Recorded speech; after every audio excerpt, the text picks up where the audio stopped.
Good morning, ladies and gentlemen. I am pleased to welcome you on behalf of Duroply Industries Limited and SKP Securities to Duroply Industries Limited's Q2 FY26 result webinar. We have with us Mr. Akhilesh Chitlangia, MD and CEO, and Mr. Vijay Kumar Yadav, CFO. This webinar is being recorded for compliance reasons. During the discussion, certain forward-looking statements must be viewed in conjunction with the risk that the company faces. We will have Mr. Chitlangia's opening remarks and a Q&A session. Thank you, and over to you, Mr. Chitlangia. Good morning, everyone. Thank you, Chirag, and a warm welcome to everyone today for our earnings webinar for second quarter FY26. On this call, I'm joined by Mr. Vijay Kumar Yadav, who's also our CFO.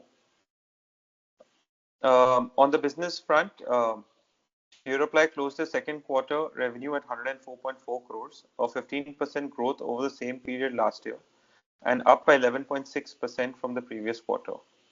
The business reported a profit before tax of 2.67 crores, up by 133% from the same period last year. For the quarter, revenue from in-house manufactured goods stood at 52.8 crores, down by 6.1% over same period last year, and up by 6.8% on quarter-on-quarter basis. Revenue from contract manufacturing stood at 51.58 crores, a 49.4% growth on year-on-year basis, and up by 17.1% on quarter-on-quarter basis. Gross margin this quarter stood at 34.8%, marginally down from 35.6% during the same period last year, and up from 34.1% in Q1 FY26. This shift was largely due to higher growth rate in the contract manufactured goods. Our EBITDA margin for the quarter stood at 6.46 crores, a 61.5% increase from the same quarter last year, and a 20% growth over the previous quarter. In margin terms, EBITDA margin stood at 6.2% of sales as compared to 4.4% in the same period last year, up from 5.8% in Q1 FY26. If you look at the half-yearly performance, our revenue stood at 197.96 crores, up by 12.7% in the same period. The business reported a profit before tax of 4.55 crores as compared to 2.41 crores in the same period last year. Revenue from in-house manufactured goods stands at 102.3 crores, down by 3.3% from the same period last year. Revenue from contract manufacturing stands at 95.65 crores, marking a 37% growth over the same period. Gross margin in FY26 stood at 34.8% as compared to 35.2%. On the product mix for the quarter, Duro segment saw a 5% growth rate on a year-on-year basis and a 16% growth on a quarter-on-quarter basis. Our mid-segment brand Tower continued to showcase robust growth with a 61% growth on a year-on-year basis and a 9% growth on a quarter-on-quarter basis. On a half-yearly basis, Duro products saw a growth of 3.8%, whereas Tower grew by 53%. And we are relooking at some of our marketing efforts to ensure that the growth in our premium offering grows. The premium product starts growing faster, and we expect to see results of the same in the near future. We are quite pleased with how this quarter turned out for us. The demand side has been soft in the first half of the year, and we're still growing faster than the industry average, and our growth rate is consistent in the mid-teens. Our focus is to keep driving operational and strategic efficiencies, and so that's what our aim is. We have also hired very aggressively, increasing our talent pool, and this is an investment which we are confident that will bear results for us in the near future. I now request Vijay to take you through some of our other financial metrics.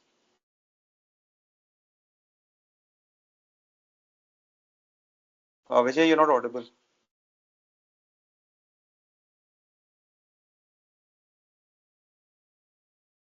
Hello? Hello? Yes, you're now audible. Good morning, everyone. And let me take you through some of the key financials during H126 with the completion of H125. Employee cost is at 12% of sales as compared to 11% during H125. Marketing expenses is 2.5% of sales as compared to 3.6% of sales during the same period. Finance expenses is 2.3% of sales as compared to 2% during same financial year period H1 25.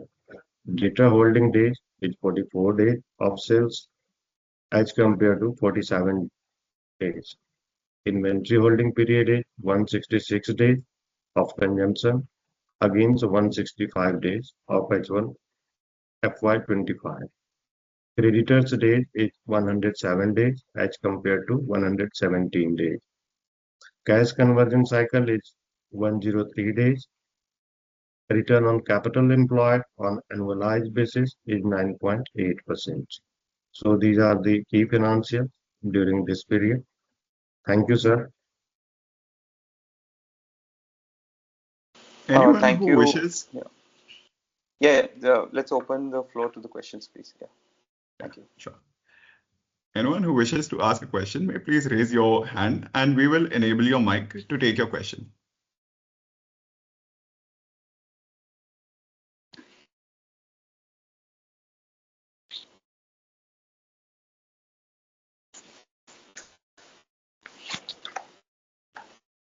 We have the first question from Nishita. Nishita, kindly unmute yourself and go ahead. Yes, hello. Yes, so I just wanted to understand that you mentioned that our own manufacturing is down by 6.1%. Is there any reason for that? What is our capacity utilization currently, and if there is any capex plan in the future? Uh, okay, so Nishita, our own manufacturing goods is down this year because our premium product offering hasn't grown as aggressively as it should have, and that's one of the key reasons.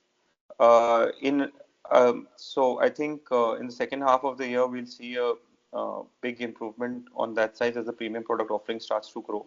In fact, in quarter two, there was some a positive movement on the premium product side as compared to this first quarter. The factory is standing at about 68 to 70% utilization, and we are doing some rebalancing, continuous improvements, etc. So without major capex, I think our annualized capacity, which stands about 260 crores per annum, can go up to about 300 to 320 crores. So that's the focus on that side. Okay, so when do you see that happening, the annual capacity going from 260 to 300 to 320 crores? I think Will it be done by FY26 end? by mid of FY26, we should be in a position to be in that direction. Yes. Mid of FY27, you mean? Oh, sorry. Yes, mid of FY27. Okay, okay, understood. My next question was you mentioned that we are doing marketing initiatives for to grow our premium segment. So, and currently our marketing expense is 2.5% of the sales. So, do you see that expense increasing? And if it is, then by how much is it going to increase?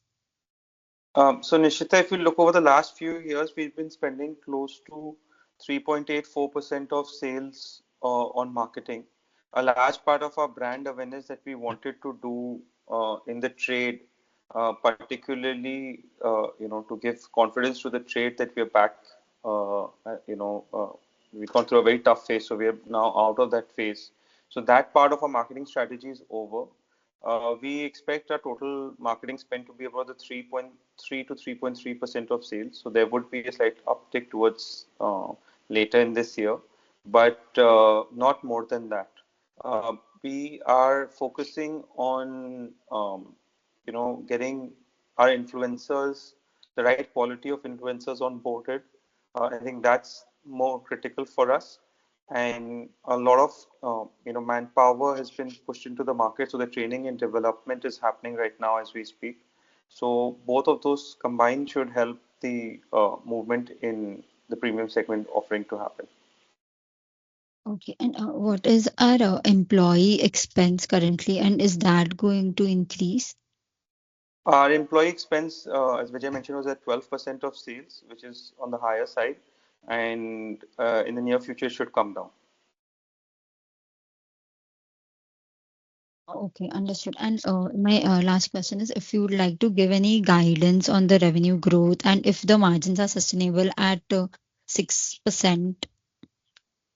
Our revenue growth is for a mid-teens growth. So anywhere in the range of 13 to 16% is what we're aiming for this year, and we're on track for that. And I think margin at about this 6% probably might even go up further to about 6.5% in the coming quarters, especially fourth quarter. That's what we're looking for. Okay, and anything for FY27 if you can any Um, growth guidance? Nishita, I think again a mid-teens growth and then another half to 1 percentage point improvement in the operating margin. Okay, okay, understood. Thank you so much. Thank you. Anyone who wishes to ask a question may please raise your hand.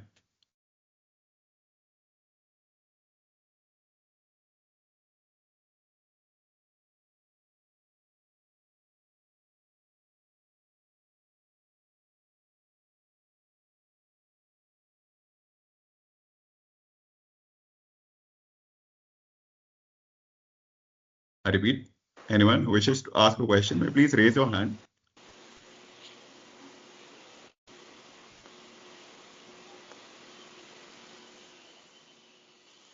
I have the next question from Saurav Khara. Hi, good morning, sir. Good Hello. morning. Yeah, sir, what is your current assessment of the Indian plywood industry? In what terms, Saurav? In terms of demand Uh, or? yes, demand or structural changes happening in. So, as we are aware, there was a implementation of the quality control order by the government of India, which has restricted a large amount of imports that used to come into this industry. And because of that, a lot of importers had hoarded months and months of inventory. Now we're towards the end of that hoarding of inventory, and we expect demand for the domestic manufacturers now in the second half of the year to improve. Having said that, the industry is currently growing at 5.5%, maybe 6%. Um, so that's the growth rate that the overall industry is at. I think this growth rate would stick to maybe about 6-7% in the coming years. We are looking to grow at about double the industry growth rate. I mean, 2.5 times to 3 times the industry growth rate. So if we take 5% as the industry growth rate, then we are on track to grow at about 15%. Um, from a consumption perspective, we don't see any major slowdown. I hope that answers your question. Okay, so, sir, what percentage of import is import contribute to the domestic industry? Sort of now import has become virtually impossible because of the quality control order. So The previously, earlier percentage? I think 15% would have been imported. Okay. This will drive the industry growth. I think so. Please see the two things. One, there's a very big uptick in construction activities which has happened.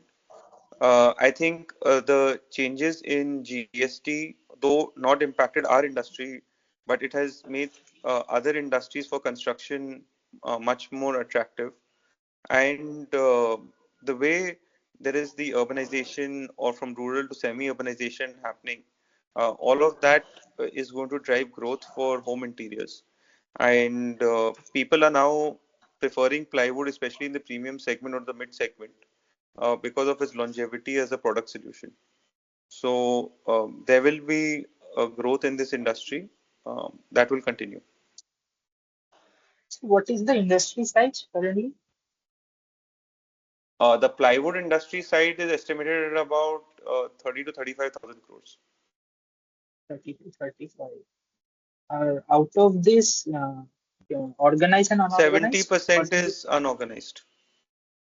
70% is unorganized.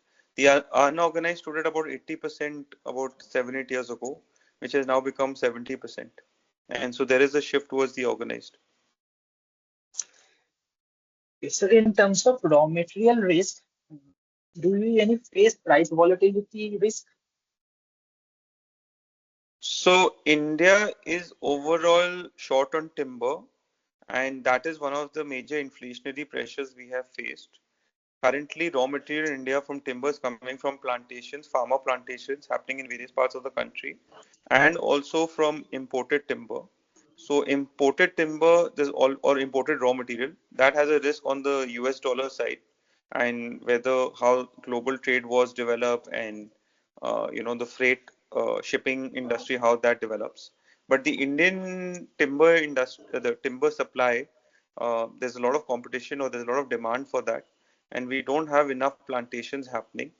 Though in the recent 3-4 years, various industries, including the wood panel industry, the paper industry, all have taken many various initiatives working with the government of India to boost plantation of timber in India.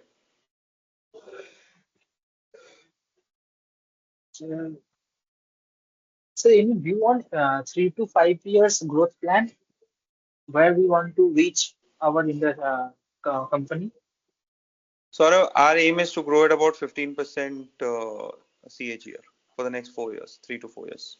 15 to 18%, yeah. But let's take 15% on the safer side. Or trying to diversify any other segment more? Not for another year and a half. Okay. Thank you, sir. Thank you. Thank you. Thank you. We have the next question from Nishita. Nishita, kindly unmute Yes, yourself. hello. Yes, Yeah. thank you for the follow-up question. So, I just wanted to understand about the product mix. I actually missed your opening commentary for the product mix. How much does the premium segment contribute to the overall product mix? The premium segment currently stands at north of 50%. It's actually close to 66%. Okay, and do we plan to increase this contribution? So the premium segment is growing, right? It's still growing at a modest rate, but it is growing. So in terms of our focus is to get the growth rate up, but our mid segment offering, which is something we started only 3 or 4 years ago, the base is small, so the growth rate of that will be much faster as we've seen over the last 2 to 3 years. But I think over the next 2-3 years, the 66% of premium will eventually settle down at 50-50. Simply because the base on the mid segment is much lower. 50% will be from premium segment and 50% from the mid segment. Correct. But that will take 2 to 3 years for it to reach that ratio. 2 Okay, years. okay, understood. And how much does the premium segment has higher margin than mid segment? By how much is the margin gap? What is the margin gap between the two segments? At a gross level, see the entire 100% of the mid segment is coming through our contract manufacturers. Some part of the premium segment does come from the very small, but some part of it also comes from the contract manufacturers. But on average, the gross profit margin on the contract manufacturing side stands at about 22%, and on the own in-house manufacturer stands about 44%. 44%. Yeah. Okay, understood. Thank you so much.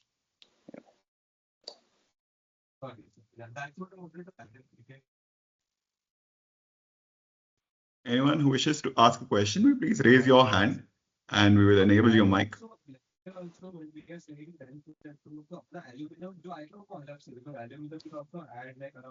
Nishita, I would request you to mute yourself, please. We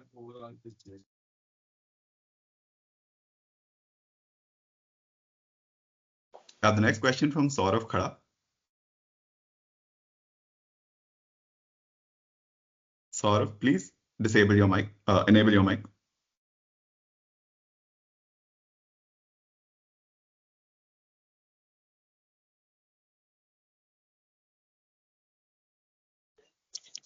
Hello. Sure, go ahead. So, what is the market size of premium segment? Premium segment market size let's say 30,000 crores is there, so then about 5,000 to 6,000 crores would be the premium segment. 15%. 15%. 15 to 20%. Overall, 15 to 20%. And what is our addressable market? Total addressable market.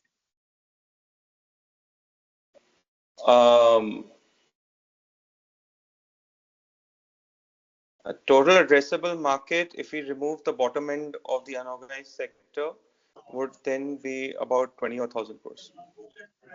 Are we planning for any export? No, Saurav, as I mentioned earlier, till the quality control order didn't come in place, India was importing quite a large amount of its plywood requirement. That can only happen when export countries have access to cheaper raw material. Even in India today, a large part of our raw material base is imported. So on the export side, as a country, we're still very uncompetitive, and exports is not a clear focus area for us. Okay.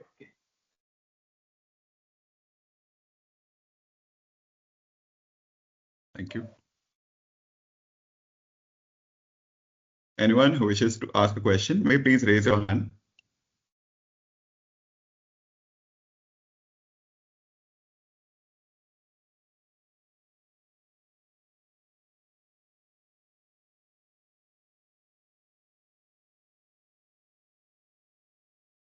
I repeat, anyone who wishes to ask a question may please raise your hand.